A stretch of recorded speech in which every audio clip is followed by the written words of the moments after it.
What I want to speak to you guys about is my belief of what I've seen over decades and what I think is at the core of all of this. And I like to say it's that we are born to battle.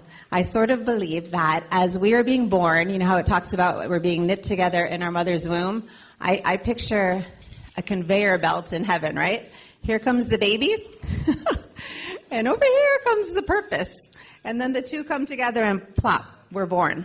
And I believe there's a cry in your heart the moment that you're born, the Lord made you for a purpose. But if we are fortunate enough to be born, the battle begins. And so many children and adults and men, women endure the battle before they're equipped. They are far too young to even understand it. And I believe that there is a war to keep us from achieving our perfect destiny. And the root, the very root that I'm most passionate about, and what I believe is at the core of how this battle begins before we even know that we were taken out, from what I've seen, it's secrets. I think what we don't understand is that the root of sex trafficking in America, the root of so many of the symptoms that we're throwing our money at and our time and our resources, the root is the secret of childhood sexual abuse. And I think that is one of the areas that we don't even see coming. And what I can tell you is the stories of these precious girls. This abuse enters the lives of children so often at 3, 4, 5 years old.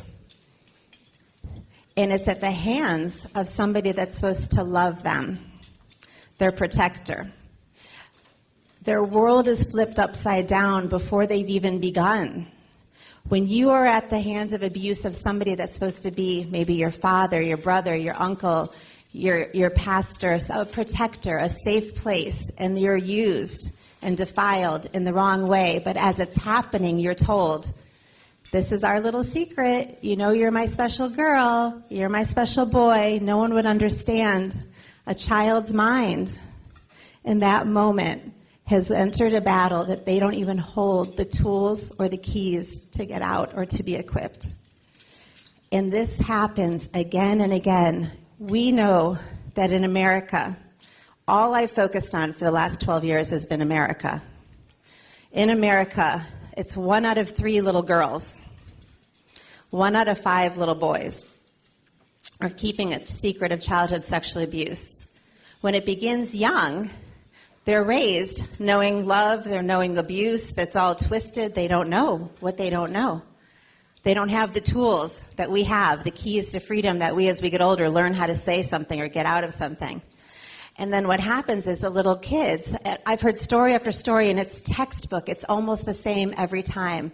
They will say, what was happening in my bedroom? One little girl was 11 years old, and she said, what was happening in my bedroom every night with my dad and my brothers? I just figured whatever's on the streets had to be better. And she said she ran away. And the stats tell us within 48 hours, 80% of our own precious little boys and girls will be approached by a predator that's just looking for them. He knows exactly what to say. All he has to say is, hey, you're pretty. Are you hungry? I bet your parents didn't know how to love you. I'll love you. And they're like, oh. So this little girl said she left at 11. She hit the streets. It was immediately, within the first few hours, a man came up to her and said, hey, I'll give you $10 to have sex with me. She's like, this is great. He's not my dad.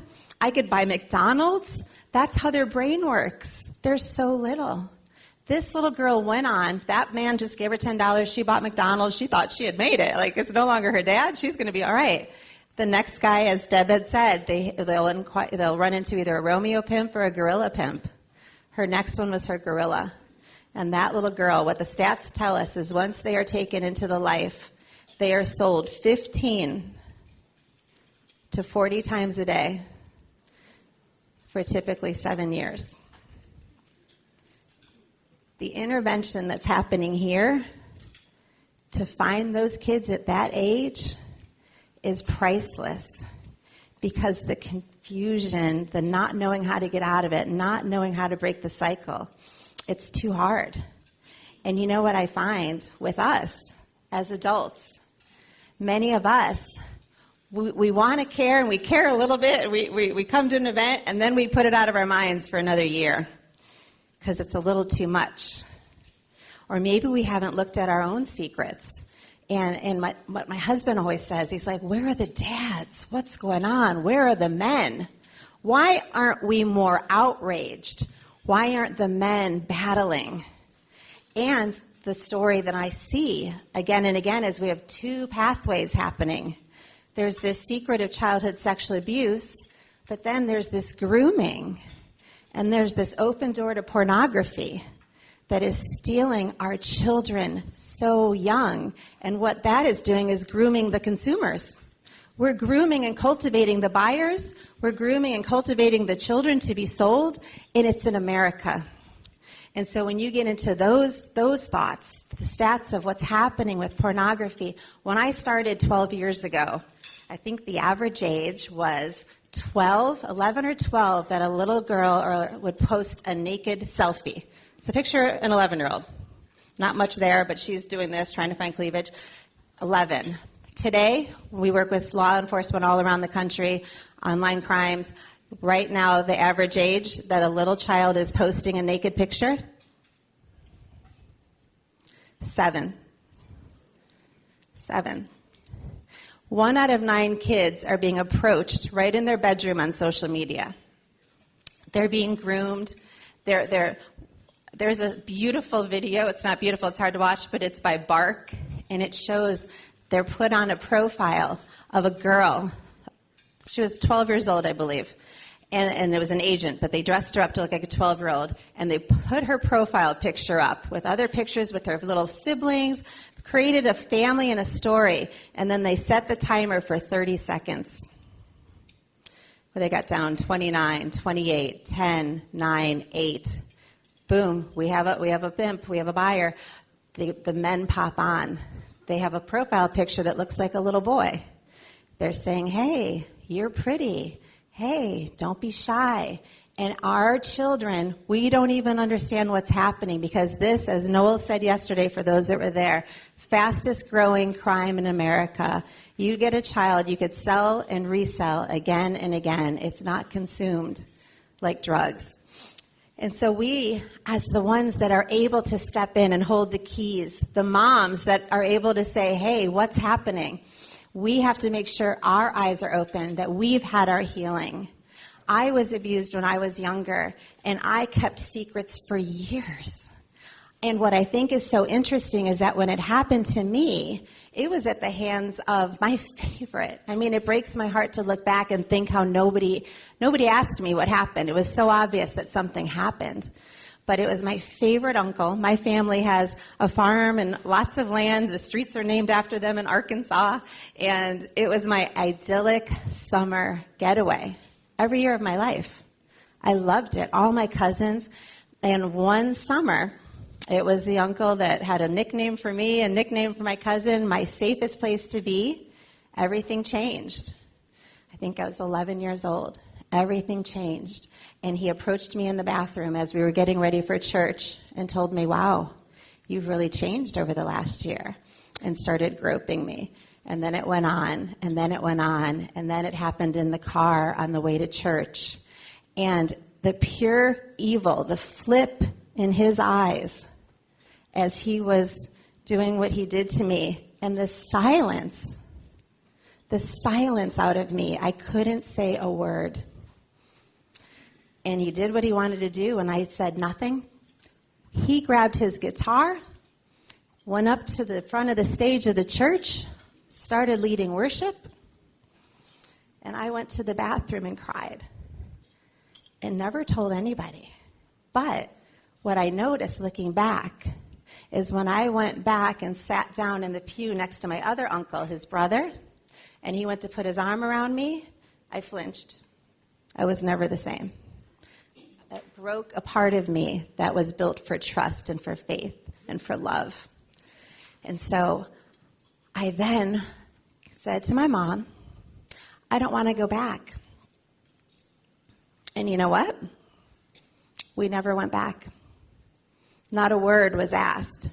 And so when you look at that, and when you look at the generational patterns, what I'm so passionate about now is, after doing this work on a micro scale for 10 years, is stepping back and looking macro. Why is this happening? And why don't more people care? And why aren't we talking about it? It's because so many of us have our own wounds. And my prayer and desire is that each one of you becomes an ambassador to speak to freedom. Freedom starting with ourselves. I went on a journey because for me, it led me to there's shame. It's probably the only crime that when it is done to you, you take on all the feelings of having done something wrong. You're carrying, you know how the Bible says, confess your sins one to another. The prayer of a righteous man has great authority to heal. This is the sin of another person. But we carry the shame and the burden, and we need to flip it. We need to normalize everything.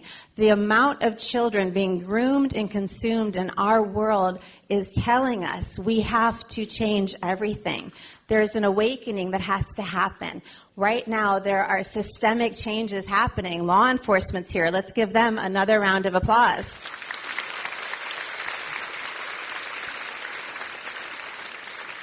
When I started 12 years ago, they were arresting children. They were arresting children for minor prostitution. And every 3 misdemeanors of a minor prostitution arrest of an 11-year-old, a 12-year-old, that little girl that I started telling you about, by the time we met her at 18, she had 18 felonies.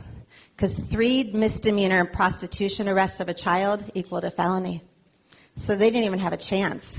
But what I can tell you is systems are changing. We've created one of the first prostitution courts in the country that's now scaling around the world. Systems are changing. Judicial systems are changing.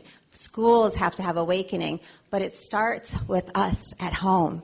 We have to have awakening.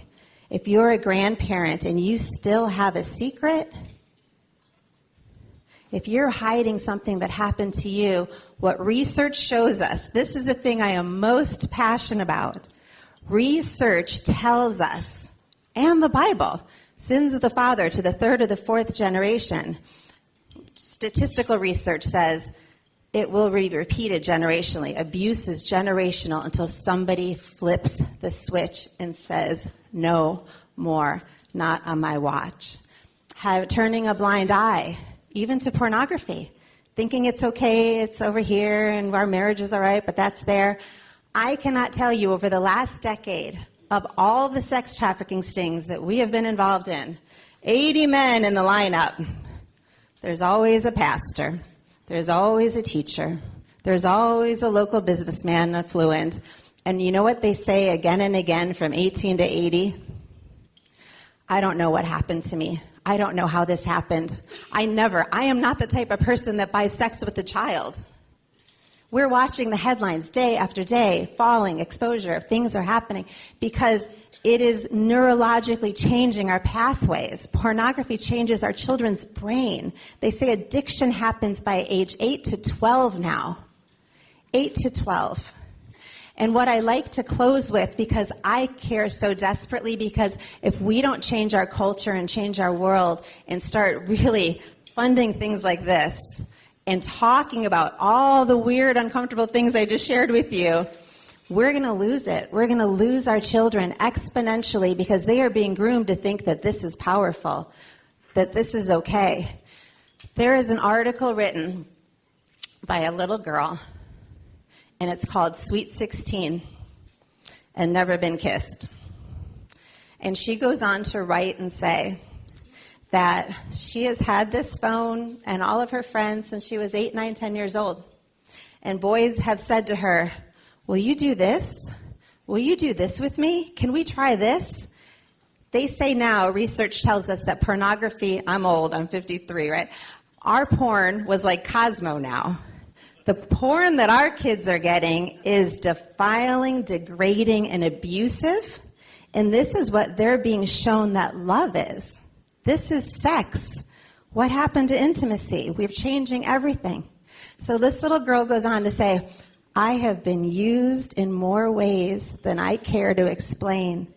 She said, but I am 16, and I'm still waiting for my first kiss. All I'm going to say to you guys is I care so desperately. I care so much. And I pray you do too. And I just want to say, as we close, we hold the key. We have the ability to change the narrative, and we are so powerful. I always say we need our weapon, our arsenal of weaponry, and you know what, ladies? We have it. Get my book out there. If you don't know if there's something hidden, it excavates. It gets to the places to get you the freedom to speak to the things you need to speak to that will then flip that next person into their freedom. And that is what we need. Because these girls, if we fight for them and they rise up and they are able to fulfill the purpose that was deposited in them, they will take their position in this world and they will be freedom fighters and they will continue to change the world. But we have to fight for them right now.